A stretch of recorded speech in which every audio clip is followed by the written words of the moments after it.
Talking to David Hancock and Karen Bills, and they're here representing the Fraser Valley Eagle Festival that's taking place November 21st and November 20th? 22nd. 22nd. Saturday and Sunday this week. November 21st and November 22nd is Saturday and Sunday coming up. You can see this on YouTube. You can see it on our own site here. And I haven't asked for phone calls because I didn't make a festival. Send a notice out saying that it's on because people can all watch it in the archives. If somebody does want to make a phone call because they happen to be watching, you can phone us at 866-980-0499 and talk to David, talk to Karen, talk to myself. But I wasn't, even though we are live, I wasn't making it a phone-in show as it were tonight. But Karen, you see, one of the, he's published, how many books on birds have you published?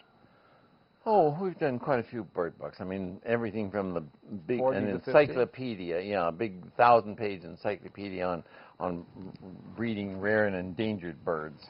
Yeah. Oh, and another 25 on falconry alone. Yeah. So I mean, books like this that are just absolutely marvelous. And this was a very special book because Frank Beebe. It was my mentor.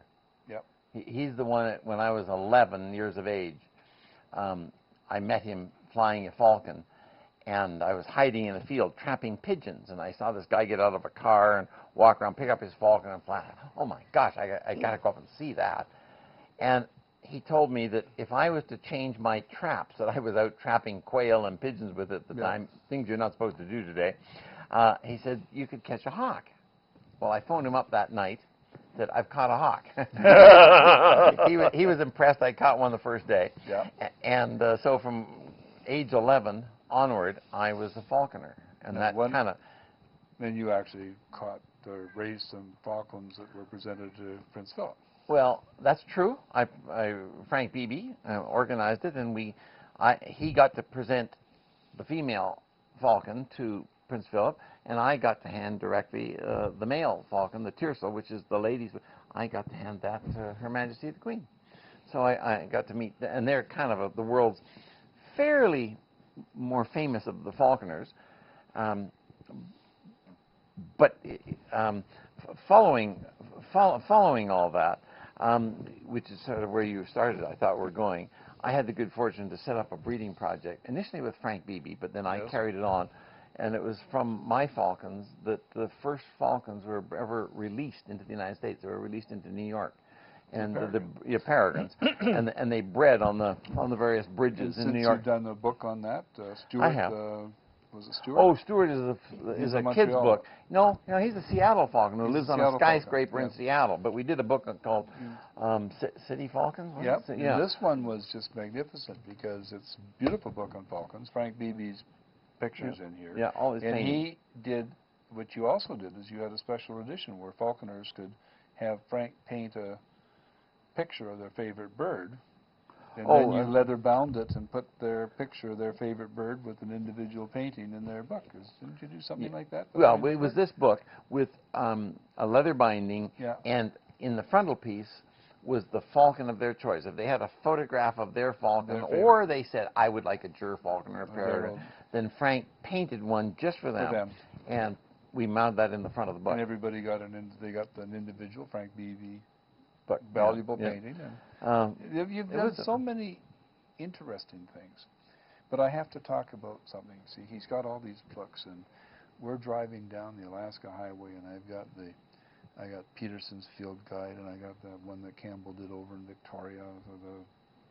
We got all these books, and as we go along, he's naming. There's a sandpiper. There's a. We saw hawk owls. We saw just about everything. And then he'd say, "There's an LBJ," and he'd go along, and I spent 3-4 days looking at all these books trying to find what an LBJ is. Now, since you're his right-hand lady or left-hand lady right now, do you know what an LBJ is? I've forgotten. I have heard him mention it. Yeah. So you've been doing it to her too, have you? He's drive down the road. He says, "There's an LBJ." Well, maybe I heard it from you. We were there the last time. I don't remember what. An LBJ is just a little brown job. Yeah, a little brown job. If you can't figure out what it is, it's a little brown job. But it sounds good, doesn't it? Well, it's just, you did it so well. And I don't know if you knew how confused you had me, if you recognized why I was looking at all these books. But I was damned if I was going to ask him. I have to make the point. When you're out with Ingram, the one thing you want to try and do is confuse him. It's one of the great joys of my life is confusing this man's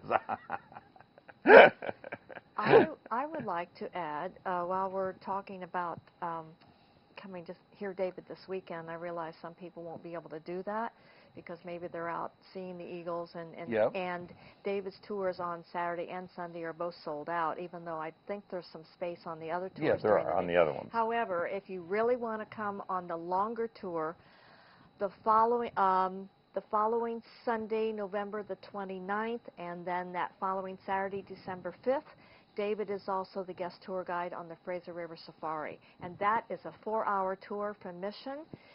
We go out to Kilby, have lunch at Kilby, go on up the Chehalis. The old Kilby store? Yes, we stopped there for lunch. And actually, being that it's 2 weeks after the festival, there'll be even more eagles. So it's well worth it. Well, I'm going to have to put myself down for one of those, aren't I? There you go.